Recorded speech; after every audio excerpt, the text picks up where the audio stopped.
से तू गइला पिया छोड़ी के बाहर में दुबारा आई गइला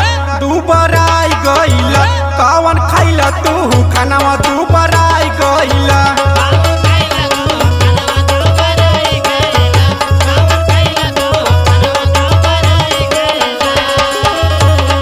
जब से तू गइला पिया छोड़ी के बाहर में दुबारा आई गइला कवन खैला तू खाना में दुबारा आई गइला।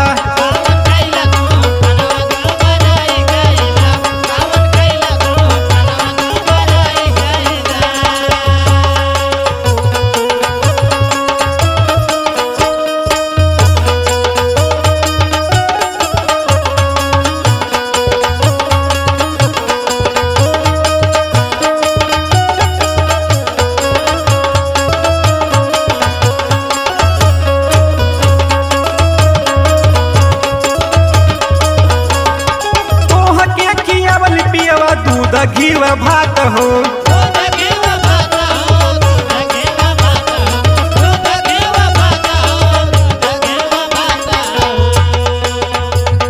कावने कारण पियऊ बड़ा दुबरात हो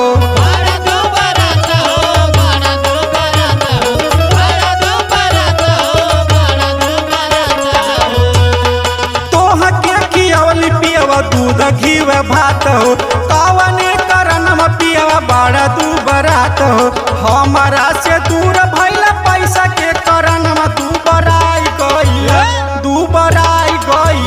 कवन खैला तू खाना में दुबारा आई गइला।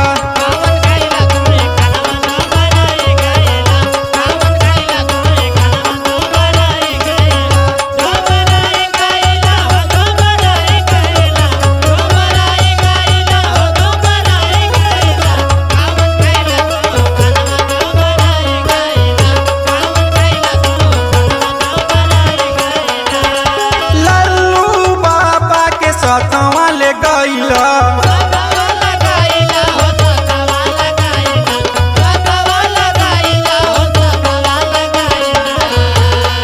बीरा जैसा बेदर्दी पिया कुछ ना बतैला।